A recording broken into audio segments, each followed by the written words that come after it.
The member for Fisher, and I call the member for Shortland. Thank you, Madam Deputy Speaker. And I intend in my 5 minutes to talk about the last part of this motion, which is the integrated investment plan, because this government likes to brag about this plan, but this government is already cutting this plan.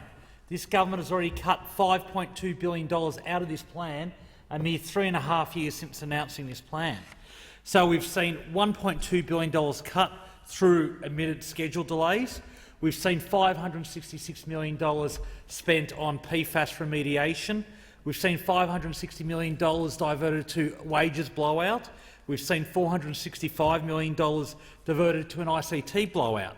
We've seen $165 million diverted to compensation for Defence's response to the Royal Commission into child sexual abuse.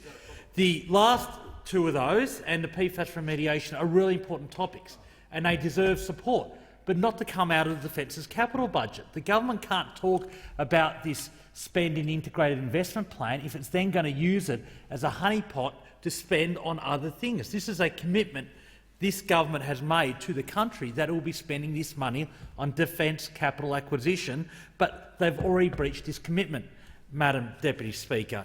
And this is made much worse by their mismanagement of the projects. This government likes to brag about how much money it's spending in defence capital acquisition, but it is wasting so much of it, Madam Deputy Speaker. They cannot manage defence procurement, and they've got an awful track record. Their last government, under Prime Minister Howard, mismanaged the Sea Sprite helicopter project so badly that it had to be cancelled. We spent $1.5 billion on a helicopter that wasn't delivered, on missiles that weren't delivered either, Madam Deputy Speaker, and sadly it's got worse under this particular iteration of the coalition government. So they have 36 major defence projects that are running cumulatively 74 years late. 74 years' worth of delay across 36 major projects. That is an average of over 2 years of delay to each of these projects. So that means, Madam Deputy Speaker, that the Australian Defence Force is not getting the equipment they need when they need it because of this government's mismanagement. This means that the ADF is making do with outdated equipment because this government can't manage defence acquisition. And it's not just the ADF that suffers, it's Australian taxpayers that suffer, Madam Deputy Speaker, because these 36 major projects also have a cumulative $10.3 billion worth of budget blowout. So 74 years of delay, $10.3 billion of budget blowout. And there's a simple reason for this. It's the revolving door of defence ministers, Madam Deputy Speaker. This government sadly has been in power for a bit over 6 years, and they've had 5 different defence ministers. Seriously, goldfish have an average life expectancy greater than defence ministers in this government. On average, one defence minister every about 14 months. And the latest one is a doozy, Madam Deputy Speaker. This defence minister, Senator Reynolds, had a total ministerial career of 5 weeks before being appointed defence minister. 5 weeks.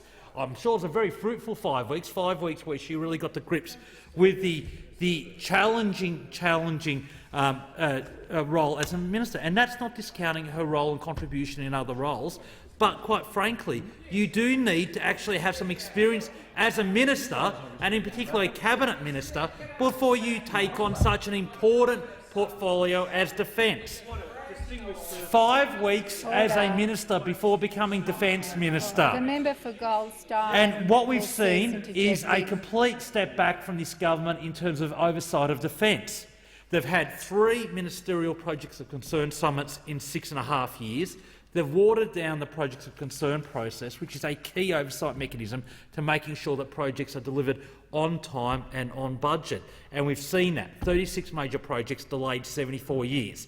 A 37-month delay in the landing helicopter dock, 29 months in the MRH-90, 44 months in deployable air traffic management, 42 months in defence satellites, 40 months for special operations vehicles for the commandos, 28 months for ADF IFF, 18 months for Hercules upgrade, and only this last week we learned about a 12-month delay to the Dawn system, the Jindalee Over-the-Horizon Radar Network, a key early warning system for this country. So, Madam Deputy Speaker, this government likes to brag about how much money it's allocated to defence.